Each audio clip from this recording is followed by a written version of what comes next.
আসসালামু আলাইকুম বন্ধুরা।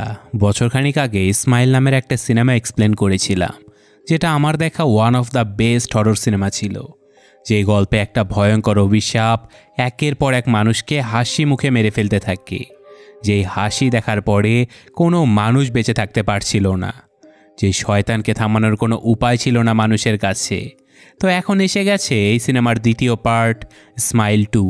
তো চলুন দেখে আসি যে মানুষেরা এবার কি পেরেছিল শয়তানের হাত থেকে বাঁচতে, নাকি শয়তান পুরো পৃথিবী কবজা করে নিয়েছিল।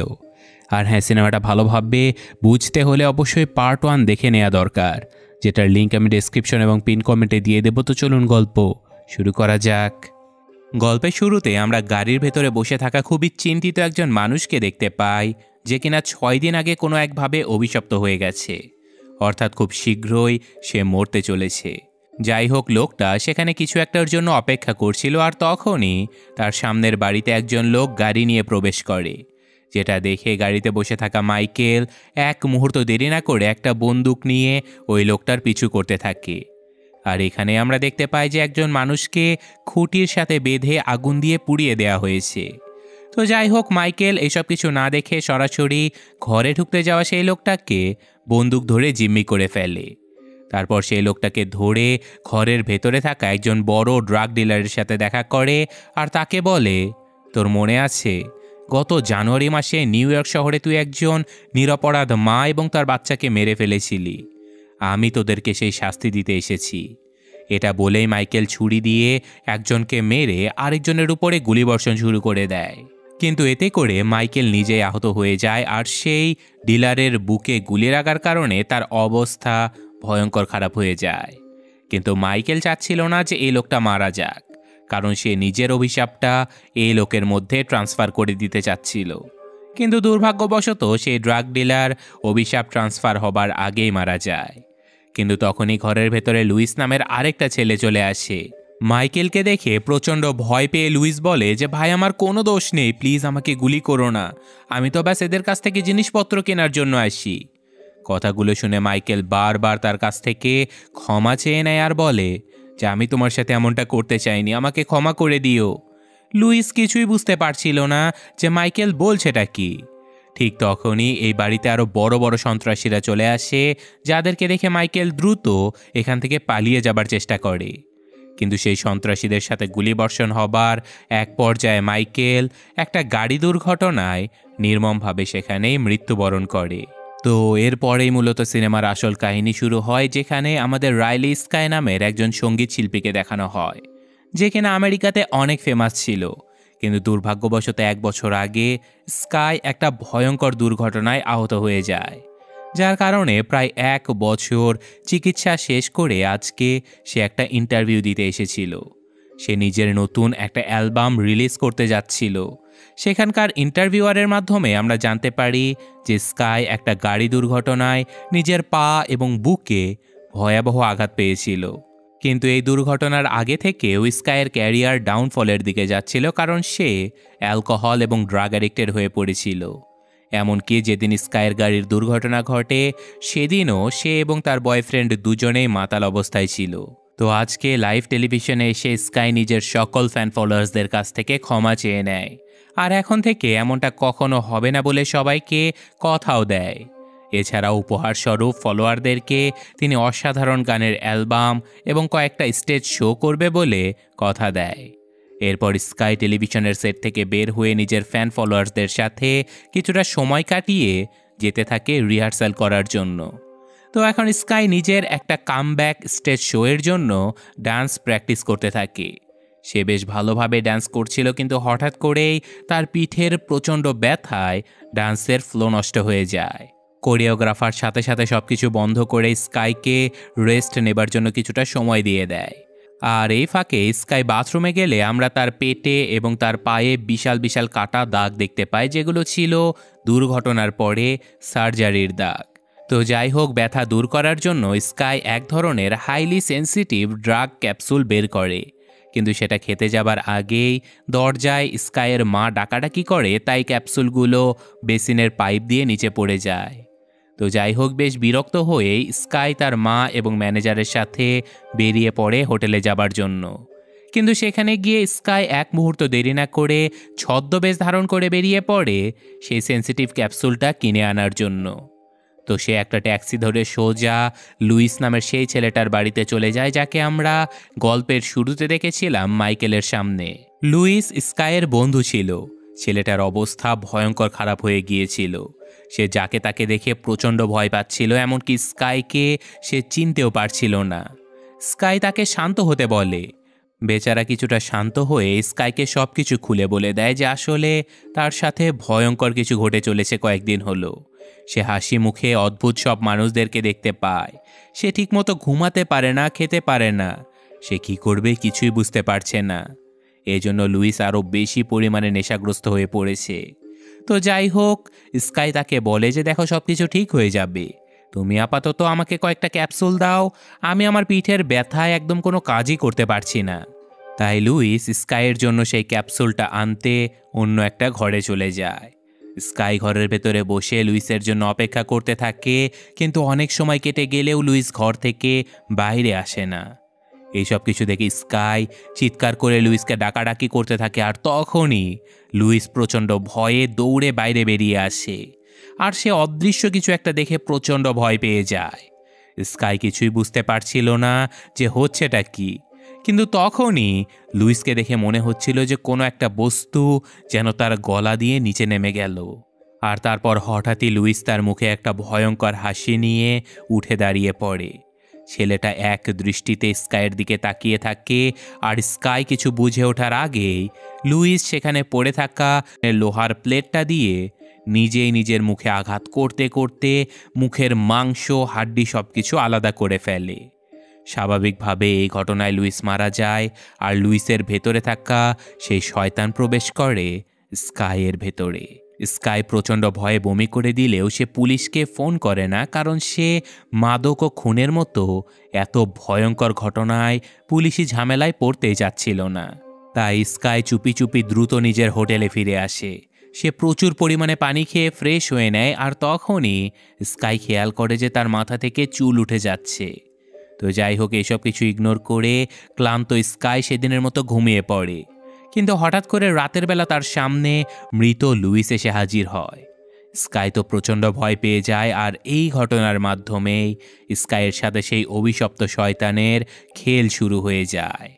তো যাই হোক, পরদিন সকালে স্কাই নিজের ফটোশ্যুটের জন্য মেকআপ শুরু করে দেয়। সেখানে তাকে সাহায্য করার জন্য যথারীতি তার মা সব সময় তার পাশেই থাকে। এছাড়াও সেদিন স্কাইয়ের এক বন্ধু ডেভিড এসে তাকে জানায় যে তোমার কাছ থেকে আমার একটা সাহায্য দরকার। আগামীকাল রাতে সুবিধাবঞ্চিত কিছু বাচ্চাদের জন্য অনুদান গ্রহণ করার একটা অনুষ্ঠানের আয়োজন করা হয়েছে। তুমি ব্যাস সেখানে যাবে, হাসি মুখে উপস্থিত হয়ে আমাদের দেয়া একটা স্ক্রিপ্ট পড়ে দেবে। প্লিজ, এটুকু কাজ করলে অনেক গরিব বাচ্চাদের সাহায্য হয়ে যাবে। স্কাই তার বন্ধুকে বলে যে কোনো চিন্তা করো না, আমি অবশ্যই যাব।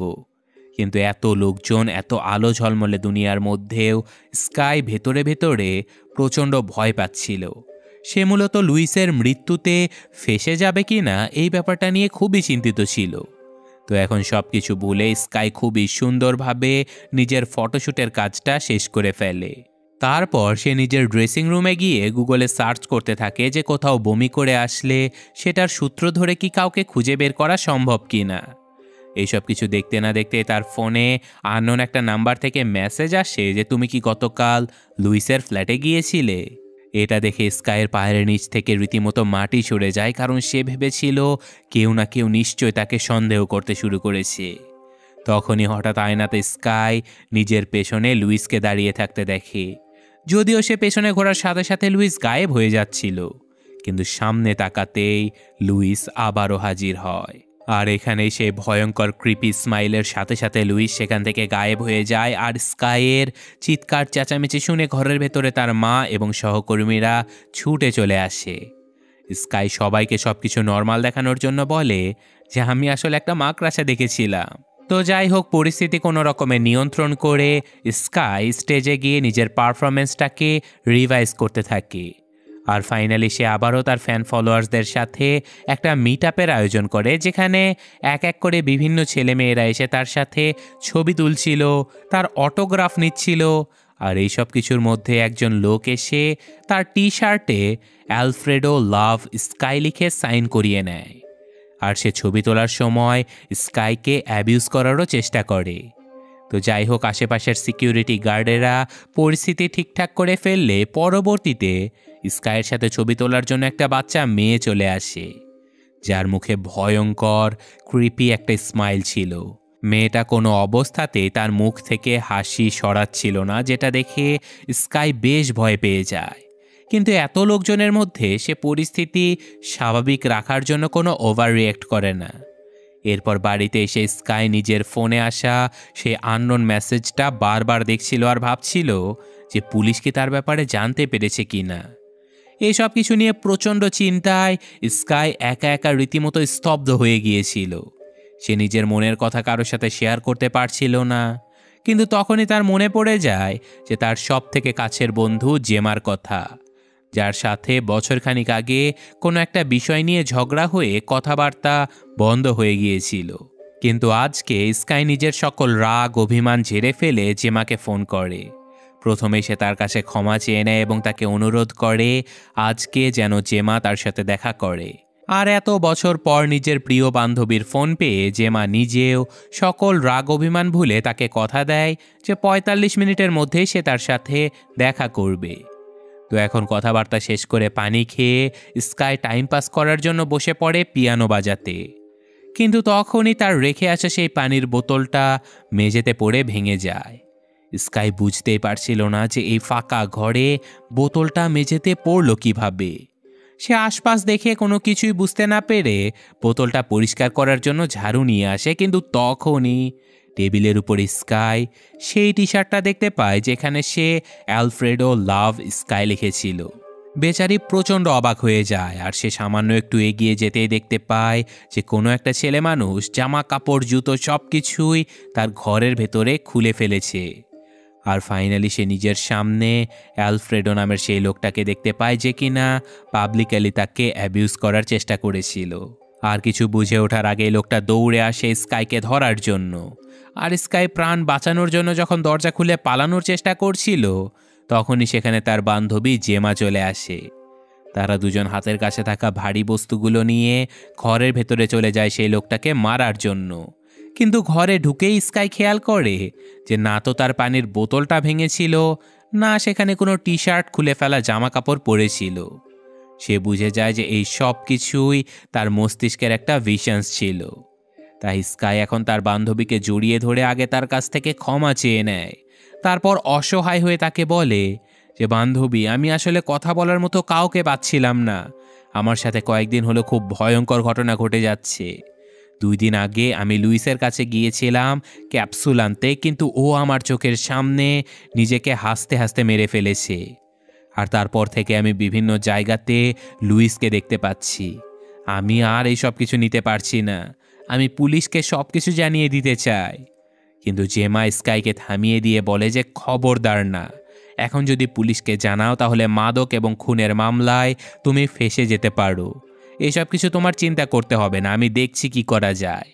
তো নিজের বান্ধবীকে সান্ত্বনা দেবার জন্য সেদিন রাতে জেমা তার সাথেই থেকে যাবার সিদ্ধান্ত নেয়। কিন্তু রাতের বেলাও ঘুমানোর পরেও স্কাইয়ের নিস্তার মেলে না, কারণ সে দুঃস্বপ্নে নিজের সেই অবস্থাটা দেখতে পায় যখন তার গাড়ির দুর্ঘটনা ঘটেছিল আর তার পাশে তার বয়ফ্রেন্ড মৃত অবস্থায় পড়েছিল। এই সব কিছু দেখে স্কাই প্রচণ্ড ভয়ে ঘুম থেকে জেগে ওঠে, যেটা দেখে তার বান্ধবী তাকে বলতে থাকে যে সব কিছু ঠিক আছে তো। স্কাই বলে যে আমি বাস একটা দুঃস্বপ্ন দেখেছি। এইসব কথা বলে স্কাই যখন আবারও শুয়ে পড়ে তখনই সে তার পাশে তার বান্ধবীকে ভয়ঙ্করভাবে হাসতে দেখে। স্কাই এবার ভয়ে বিছানা থেকে নিচে পড়ে যায়। আর তখনই জেমা ঘরে চলে আসে আর আমরা দেখতে পাই সকাল হয়ে গেছে। অথচ স্কাইয়ের কাছে সারা রাত মাত্র কয়েক মিনিটের মধ্যেই কেটে গেল। বেচারি স্কাই প্রচণ্ড টেনশনে পড়ে যায়, কারণ আজকে ছিল তার স্টেজে ফাইনাল রিহার্সাল পারফর্ম করার দিন। আর আজকে তার সামান্য একটু ঘুমও হলো না। আর তাছাড়াও তার অনেকটাই লেট হয়ে গিয়েছিল, তাই সে হন্তদন্ত হয়ে প্রস্তুত হয়ে সোজা স্টেজে চলে যায় পারফর্ম করার জন্য। আর ফাইনালি 1 বছর পর স্কাই নিজের গাওয়া গানে অসাধারণ একটা পারফরমেন্স ডেলিভারি করে স্টেজে। কিন্তু নাচ গানের এক পর্যায়ে হঠাৎ করে সে তার সামনে লুইসকে দেখে পা ভেঙে নিচে পড়ে যায়। বেচারি চিৎকার করে কান্না করতে থাকে, কিন্তু কিছুক্ষণ পরেই সে বুঝতে পারে যে না তো তার পা ভেঙেছে, না তার সামনে কেউ এসেছিল। সে এতটাই অকওয়ার্ড পরিস্থিতিতে পড়ে যায় যে সে তার সহকারী ডান্সারদের গালাগালি করে দ্রুত নিজের ড্রেসিং রুমে চলে আসে। কিন্তু সেখানে এসে স্কাই দেখতে পায় যে তার সম্পূর্ণ ড্রেসিং রুমটা ভেঙে তছনছ করে রাখা হয়েছে। এবারও এইসব কিছু ভাঙার জন্য সে তার ম্যানেজারকে দোষারোপ করতে থাকে, কিন্তু ছেলেটা বারবার তাকে বোঝায় যে ম্যাম, আমি সারাক্ষণ আপনার মায়ের সাথে ছিলাম, আর কেনই বা আমি আপনার ড্রেসিং রুম ভাঙতে যাব। এইসব কিছু দেখে স্কাইয়ের মা তাকে এসে বলে যে তুমি কি আবারও মাদক নিতে শুরু করেছো নাকি। স্কাই তার মাকে বুঝাতে থাকে যে না মা, আমি এইসব কিচ্ছু করিনি। কয়েকদিন হলো আমার মাথার ভেতরে উল্টাপাল্টা এত কিছু ঘটে যাচ্ছে যেটা আমি না তো তোমাদেরকে বুঝাতে পারছি না নিজে সহ্য করতে পারছি। আমার এইসব কিছু আর ভালো লাগছে না, আমি আর কিচ্ছু করতে চাই না মা, আমার একটু বিশ্রাম দরকার। কিন্তু তখন স্কাইয়ের মা তাকে জানায় যে আজকে রাতে তাকে ডেভিডের সেই স্বেচ্ছাসেবী অনুষ্ঠানে যেতে হবে অনুদান সংগ্রহ করার জন্য। কিন্তু স্কাই এখন কোনো কিছুই করার মতো পরিস্থিতিতে ছিলই না। তবুও তার মা তাকে বুঝায় যে দেখো, আমরা যেহেতু কথা দিয়ে ফেলেছি, তুমি ব্যাস 10 মিনিটের জন্য সেখানে গিয়ে কাজটা সেরে এসো, কারণ শুধুমাত্র তোমার ভরসায় এত বড় একটা অনুষ্ঠানের আয়োজন করা হয়েছে। তুমি না গেলে সম্পূর্ণ অনুষ্ঠানটাই বন্ধ হয়ে যাবে। তো কথাগুলো শুনে বাধ্য হয়ে স্কাই নিজের মেকআপটাও ঠিকঠাক মতো না করে চলে যায় সেই অনুষ্ঠানে। কিন্তু সেখানে গিয়ে স্কাই যখন স্ক্রিপ্ট পড়ার চেষ্টা করছিল, তখন হঠাৎ করে স্ক্রিপ্ট আটকে যায়, আর বেচারি এমন মানসিক অবস্থা নিয়ে সাবলীলভাবে কথাই বলতে পারছিল না। সে কোনো রকমে নিজের সম্মান বাঁচানোর জন্য নিজের জীবনের গল্প সবার সাথে আলোচনা করতে থাকে, কিন্তু এটা ছিল সম্পূর্ণ বেমানান। উপস্থিত লোকেরা স্কাইয়ের এইসব আবল তাবল কথাবার্তা শুনে অবাক হয়ে গিয়েছিল। আর তখনই আবারও স্ক্রিপ্ট চালু হয়ে যায়, যেটা দেখে দেখে স্কাই পড়তে থাকে। আর এক পর্যায়ে সেই স্টেজে দেখে নেয় পল হ্যাডসন নামের একজন লোককে। আর এই পলই ছিল স্কাইয়ের বয়ফ্রেন্ড, যে কিনা গাড়ি দুর্ঘটনায় মারা গিয়েছিল। উপস্থিত সবাই অবাক হয়ে যায়, কিন্তু তখন স্কাইয়ের সামনে তার মৃত বয়ফ্রেন্ড হাসতে হাসতে স্টেজে উঠে আসতে থাকে, আর সে তাকে ধাক্কা দিয়ে ফেলে দিলে আমরা দেখতে পাই যে স্কাই আসলে উপস্থাপিকা একজন বৃদ্ধা মহিলাকে নিচে ফেলে দিয়েছে। এই ঘটনার পরে স্কাইয়ের অনেক সমালোচনা হয়, কিন্তু স্কাইয়ের কাছে এই সব কিছু নিয়ে ভাবার কোনো সময় নেই। সে শুধুমাত্র নিজেকে নিয়ে ভাবছিল। আর তখনই তার কাছে আননোন নাম্বার থেকে আরেকটা মেসেজ চলে আসে। মেসেজে তাকে বলা হচ্ছিল যে আমি জানি তুমি স্কাই রাইলি, তুমি ভয়ঙ্কর বিপদের মধ্যে আছো, আমি তোমাকে সাহায্য করতে পারবো, তুমি যা কিছু দেখছো তার সব কিছু সত্যি। লোকটা স্কাইকে লুইসের একটা ভিডিও দেখায়, যেখানে লুইস মৃত্যুর আগের দিন একটা ভিডিও করেছিল, যেখানে কেউ নাকি লুইসের দিকে তাকিয়ে হাসাহাসি করছে বলে লুইস সবাইকে জানাচ্ছিল। এটা দেখে স্কাই বুঝতে পারে যে তার সাথে তো এমনটাই হচ্ছে। তাই সে প্রচণ্ড ভয় পেয়ে গেলেও ওই লোকটার সাথে দেখা করার জন্য তার লোকেশন নিয়ে বেরিয়ে পড়ে সেখানে যাবার উদ্দেশ্যে। এখন স্কাই এবং মরিস নামের একজন লোক একটা ক্লাবের ভেতরে গিয়ে দেখা করে। সেখানে স্কাই সরাসরি তাকে জিজ্ঞাসা করে যে তুমি আমার ঠিকানা কিভাবে পেলে, তুমি লুইসকে কিভাবে চেনো, আর আমাদের সাথে এইসব কিছু ঘটছে এটা তুমি কিভাবে বুঝতে পারলে। লোকটা তাকে জানায় যে দেখো, তোমার এমন অবস্থা হবার ঠিক 8 জন আগে আমার ভাইয়ের সাথে এমনটা ঘটেছিল। সে বাঁচার জন্য আমার কাছে প্রাণপণ আকুতি করেছিল, কিন্তু আমি ওর কথা বুঝতেই পারিনি। ভাই আমার কুড়াল দিয়ে নিজের মাথার খুলি ভেঙে মারা গিয়েছিল। আর তারপর থেকে আমি এই ব্যাপারে খোঁজ খবর নিতে গিয়ে পরবর্তী অভিশপ্ত মানুষদের সাথে যোগাযোগ করে তাদেরকে বাঁচানোর চেষ্টা করতে চেয়েছিলাম, কিন্তু আমি কাউকে বাঁচাতে পারিনি। এমনকি আমি লুইসের সাথে যোগাযোগ করে তাকে বাঁচানোর জন্য যখন তার ফ্ল্যাটে গিয়েছিলাম, ততক্ষণে সে বেচারা মারা গিয়েছিল। আর তার ফোন থেকে আমি জানতে পারি যে সর্বশেষ তোমার সাথে ওর কথা হয়েছে। এই জন্য আমি তোমাকে অভিশপ্ত ভেবে তোমাকে বাঁচাতে এসেছি। আসলে তোমার সাথে যা কিছু ঘটছে তা একটা অভিশপ্ত শয়তানের কারণে, যে কিনা সম্পূর্ণ একটা পরজীবীর মতো মানুষের মস্তিষ্কে বেড়ে ওঠে। অভিশপ্ত হবার দিন থেকে সেই মানুষ অদ্ভুত সব জিনিসপত্র দেখতে পায়, আর মাত্র 7 দিনের মধ্যেই শয়তান সম্পূর্ণভাবে মানব মস্তিষ্ক কবজা করে নিয়ে তাকে পাগল বানিয়ে মেরে ফেলে। আর সেই মানুষটা কারো কাছে সাহায্যের জন্য যেতেও পারে না, কারণ তার সাথে যেটাই ঘটছে সেটা কেবলমাত্র সেই দেখতে পায়, অন্য কেউ নয়। তবে এই শয়তানের তৈরি অভিশাপের চেইনটা ভেঙে ফেলা সম্ভব। যদি অভিশপ্ত কেউ শয়তানের বশীভূত হয়ে মৃত্যুবরণ করার আগেই অন্য কোনোভাবে মৃত্যুবরণ করতে পারে, তাহলে তাকে দেখারও কেউ থাকবে না, আর সেই শয়তানও অন্য কাউকে পজেস করতে পারবে না। আর এটাই একমাত্র উপায় এই নেভার এন্ডিং চেইনটা ভাঙার। স্কাই কথাগুলো শুনে বলতে থাকে যে মানে কি, তুমি এই শয়তানি চেন ভাঙার জন্য আমাকে মরতে বলছো? এটা কখনোই সম্ভব না। আমাকে বাঁচানোর কোনো উপায় থাকলে বলো। তখন লোকটা বলে যে হ্যাঁ, মেডিকেল সায়েন্সের মাধ্যমে আমরা একটা ইনজেকশন প্রয়োগ করে তোমার হার্ট বন্ধ করে দিতে পারবো, যার ফলে সায়েন্টিফিক্যালি তুমি মৃত্যুবরণ করবে এবং তোমার অভিশাপটাও শেষ হয়ে যাবে। আর তারপর আমরা তোমাকে ইলেকট্রিক শক এবং বিভিন্ন ইনজেকশন দিয়ে পুনরায় তোমার হার্টবিট ফিরিয়ে এনে তোমাকে জীবন্ত করে ফেলবো। আর এটাই হলো একমাত্র উপায় তোমাকে বাঁচানোর। কিন্তু স্কাই অচেনা অজানা এই লোকের কথায় নিজের জীবন বিপন্ন করতে একদমই রাজি হচ্ছিল না। আর তাছাড়াও আশেপাশের লোকজনেরা তাকে দেখে ফেলায় ভিড় জমা হয়ে যাচ্ছিল, তাই সে দ্রুত সেখান থেকে তার বাড়িতে চলে আসে। সে বাড়িতে এসে নিজের সকল জিনিসপত্র গোছগাছ করে নিয়ে এই শহর থেকে দূরে কোথাও চলে যাওয়ার সিদ্ধান্ত নেয়। কিন্তু এই সব কিছু করতে গিয়ে তার পিঠে প্রচণ্ড ব্যথা শুরু হয়ে যায়। ব্যথায় সে রীতিমতো পাগল হয়ে আশেপাশের সব কিছু ভাঙচুর শুরু করে দেয়। আর তখনই তার সামনে তার সকল সহকর্মীরা মুখে এক ভয়ঙ্কর হাসি নিয়ে হাজির হয়ে যায় তাকে মারার জন্য। স্কাই যখন ভয় পেয়ে দৌড়ে পালানোর চেষ্টা করে, তখন সেই রাক্ষসে মানুষগুলোও তার পেছনে পেছনে দৌড়াতে থাকে। কিন্তু স্কাই যখন থেমে যায়, তখন তারাও যেন পাথরের মূর্তির মতো হয়ে যায়। আর এমন চোর ডাকাতের খেলা চলতে চলতে হঠাৎ করে সবগুলো রাক্ষসে মানুষ এসে স্কাইকে ধরে এলোপাথারিভাবে মারধর করতে থাকে।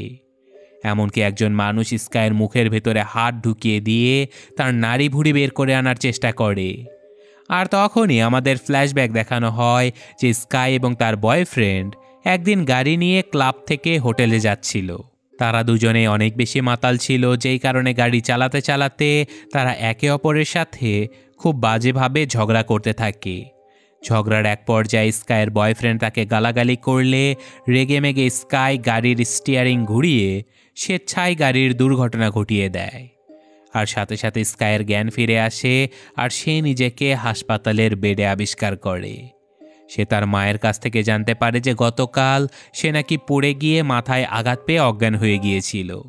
তার মা তাকে বোঝাতে থাকে যে কোনো চিন্তা করো না, তুমি খুব জলদি সুস্থ হয়ে যাবে, আর আজকে বিকেলের মধ্যে তোমাকে ফাইনাল রিহার্সালও করতে হবে। এই কথা শুনে স্কাই তার মায়ের উপরে প্রচণ্ড রেগে যায়। সে বলতে থাকে যে মা, আমার সাথে অনেক ঘটনা ঘটে যাচ্ছে, তুমি কেন বুঝতে পারছো না? আমি এখন কোনো নাচ গান করার মতো পরিস্থিতিতে নেই, আমি কিচ্ছু করতে পারবো না। কথাগুলো শুনে স্কাইয়ের মা প্রচণ্ড রেগে যায়। তিনি বলে যে তুমি বলছোটা কি খেয়াল করেছো? আগামীকালের কনসার্টের জন্য লাখ লাখ ডলার খরচ হয়ে গেছে।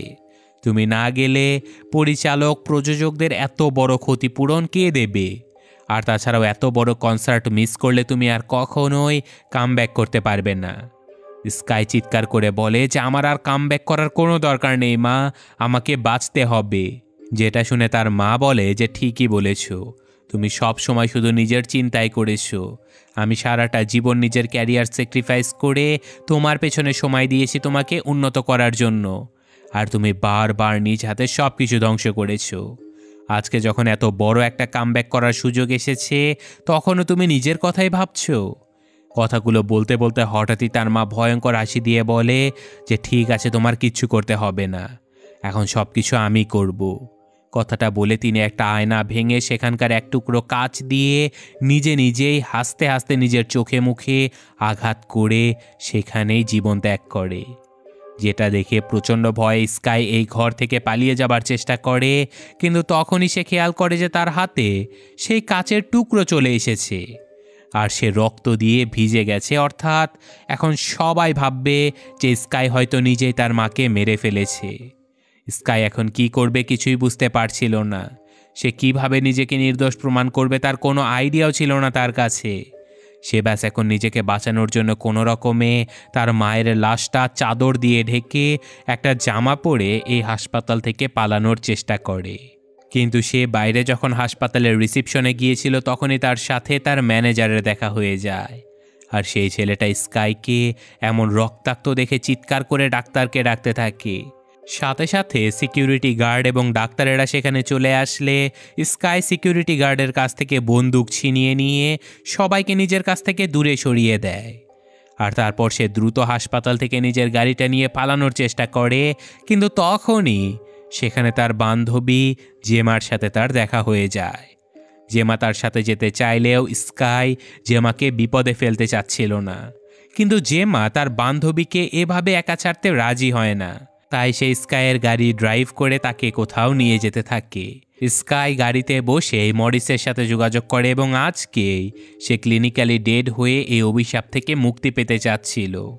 তো যথারীতি মরিস তাকে একটা লোকেশন পাঠিয়ে দেয় এবং সেখানে চলে আসতে বলে। কিন্তু এখানে তারা দুই বান্ধবী যখন যাচ্ছিল তখন স্কাই গাড়ি থামিয়ে জেমাকে নেমে যেতে বলে, কারণ সে তার এই ভয়ঙ্কর অনিশ্চিত জীবনের সাথে তার বান্ধবীর জীবন জড়াতে চাচ্ছিল না। কিন্তু তখন স্কাইয়ের মোবাইলে জেমা কল করে। স্কাইয়ের মাথায় রীতিমতো আকাশ ভেঙে পড়ে, কারণ জেমা তো তার পাশেই বসে আছে, তাহলে তাকে কল করলো কে? ভয়ে ভয়ে স্কাই ফোন রিসিভ করার সাথে সাথে তার বান্ধবী তাকে বলে যে কি হয়েছে, তুমি আমাকে এতদিন পর কল কেন করেছিলে? স্কাই বলে, কল করেছিলাম মানে? তুমি কি কল রিসিভ করোনি? তুমি কি আমার বাড়িতে আসোনি? জেমা বলে যে পাগল নাকি, তুমি আমাকে যে অপমান করেছো তারপর আমি যে তোমার কল ব্যাক করেছি এটাই তো বেশি। তোমার সাথে দেখা কেন করতে যাব? স্কাই বুঝতেই পারে না যে কোনটা সত্যি আর কোনটা তার ভ্রম। আর তখনই তার পাশে থাকা জেমা ভয়ঙ্কর হাসি দিয়ে এলোপাথারিভাবে গাড়ি চালাতে থাকে। স্কাই চিৎকার করে বলতে থাকে যে না, তুমি বাস্তব নও, আমাকে দয়া করো, আমাকে ক্ষমা করো, আমি আর পারছি না। কথাগুলো বলতে বলতে স্কাই খেয়াল করে যে সে আসলে নিজেই গাড়ি চালাচ্ছে আর তার পাশে কেউ ছিলই না। তাই সে দ্রুত গাড়ি চালিয়ে মরিসের সাথে দেখা করে এবং তার হাতে বন্দুক দিয়ে বলে দেয় যে দেখো, তুমি আমার উপরে যা পরীক্ষা নিরীক্ষা করার করে নাও, আমি বাঁচলে ভালো, কিন্তু মরে গেলেও যেন এই শয়তান আর বিস্তার না করতে পারে, তাই আমাকে হাসতে দেখলেই তুমি আমাকে গুলি করে মেরে ফেলবে। এরপর তারা একটা পরিত্যক্ত গোডাউনের ভেতরে চলে যায়, যেখানে একটা বড় ফ্রিজারও ছিল, কারণ মরিস নিজেই একজন নার্স ছিল আর সে জানতো যে মৃত্যুর আগে স্কাইয়ের বডির টেম্পারেচার যদি কমিয়ে আনা যায় তাহলে হার্ট বন্ধ হবার পরে মস্তিষ্কে যখন রক্ত চলাচল বন্ধ হয়ে যাবে তখন সাথে সাথে স্কাইয়ের শরীরের কোষ পচন ধরবে, আর সেটাকে কিছুটা ডিলে করা যাবে শরীর ঠান্ডা করে। অর্থাৎ স্বাভাবিক তাপমাত্রায় হার্ট বন্ধ হলে কোষের পচন মাত্র 2 মিনিটের মধ্যে শুরু হয়ে যায়, আর পরিবেশ ঠান্ডা হলে কোষ পচা শুরু হতে 9 মিনিটেরও বেশি সময় লাগে। অর্থাৎ তারা সেই অভিশাপটাকে চিরতরে শেষ করার জন্য আরও কিছুটা বেশি সময় পাবে এই ফ্রিজারের ভেতরে থাকলে। তো যথারীতি স্কাই নিজের কাপড় চোপড় চেঞ্জ করে এই মাইনাস টেম্পারেচারের ভেতরে একটা স্ট্রেচারে গিয়ে শুয়ে পড়ে। আর এখানে মরিস তাকে জিজ্ঞাসা করে যে হঠাৎ করে তুমি সিদ্ধান্ত পরিবর্তন কেন করলে? স্কাই বলে যে আসলে আমার জীবনে থাকা ভালোবাসার প্রত্যেকটা মানুষ আমার জন্য ক্ষতিগ্রস্ত হয়েছে। আমার মা আমার জন্য মারা গেছে, আর এখন বেঁচে থাকার জন্য আমার কাছে কোনো উদ্দেশ্যই নেই। সুতরাং আমি যেহেতু মরে যাব, তাহলে অন্য কেউ যেন এই অভিশাপে আর আক্রান্ত না হয়। তো কথাগুলো শুনে মরিস সকল ইনজেকশন এবং যন্ত্রপাতিগুলো প্রস্তুত করে কিছু একটা নেবার জন্য বাইরে চলে যায়। আর এভাবেই বেশ কিছুক্ষণ সময় কেটে গেলেও মরিস আর ঘরে ফিরে আসে না। বেচারা স্কাই কান্না করতে করতে বলে যে আমাকে একা ছেড়ো না মরিস, কিছু একটা করো। আর তখনই স্কাই দেখতে পায় যে তার মাথার উপরের ছাদে সে নিজেই সেই গাড়ি দুর্ঘটনায় আহত অবস্থায় বাঁধা রয়েছে। স্কাই কিছু বুঝে ওঠার আগে আহত স্কাই তার উপরে ঝাঁপিয়ে পড়ে। আহত স্কাই চোখের পলকেই তাকে মারতে মারতে তার উপরে প্রাণঘাতী হামলা করে দেয়। আর ফাইনালি আহত স্কাই তাকে জোর করে হাসানোর চেষ্টা করতে থাকে, কিন্তু তখনই নিজের সবটুকু শক্তি দিয়ে স্কাই কামড় দিয়ে সেই রাক্ষসে স্কাইয়ের আঙ্গুলগুলো কেটে ফেলে। আর সে নিজের উপরে নিয়ন্ত্রণ নিয়ে নিজ হাতে সেই ইনজেকশন গলায় ইনজেক্ট করে এই অভিশাপ থেকে মুক্ত হয়ে যায়। আর এই রাক্ষসী স্কাই ভয়ঙ্করভাবে চিৎকার করতে থাকে। কিন্তু কিছুক্ষণ পরে আহত স্কাই হাসতে হাসতে বলে, কি ভেবেছিলি অভিশাপ শেষ হয়ে গেছে? এত সহজ না। তোর সাথে ঘটা সব কিছু আমি নিয়ন্ত্রণ করি। তোর হাতে কিচ্ছু নেই, তোকে কেউ বাঁচাতে পারবে না।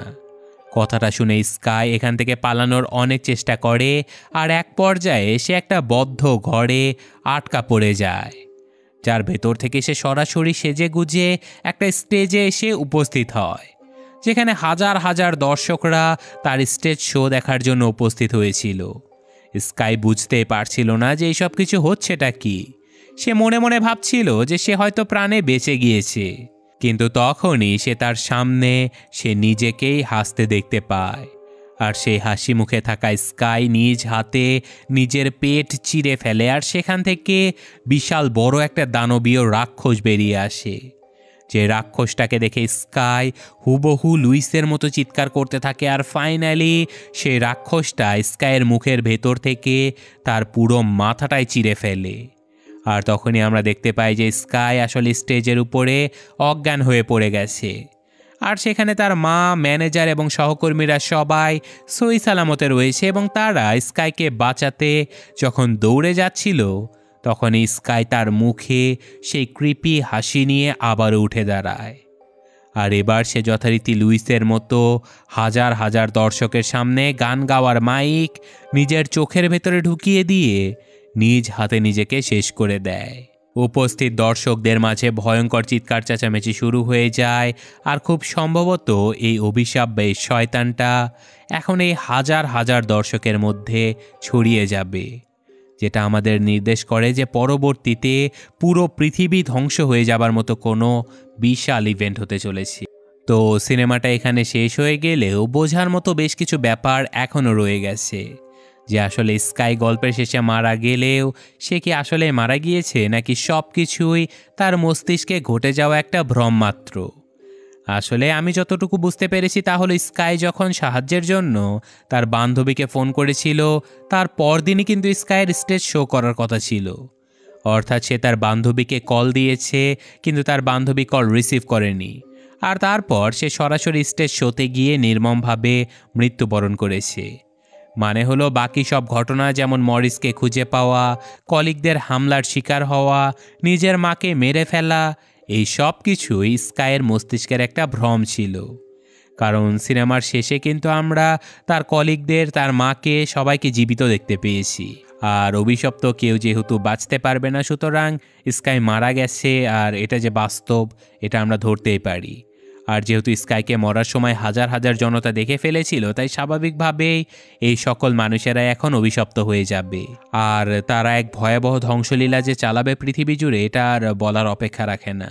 সিনেমার যদি পার্ট 3 আসে, তাহলে সেটা হতে চলেছে আরও গ্র্যান্ড লেভেলের। তো যাই হোক, এই সিনেমার পার্ট 1 দেখতে হলে এখানে ক্লিক করুন, অথবা ডেসক্রিপশন বা পিন কমেন্টে লিঙ্ক দেওয়া আছে, দেখে নেবেন। আমি আজকের মতো বিদায় নিচ্ছি। আল্লাহ হাফেজ।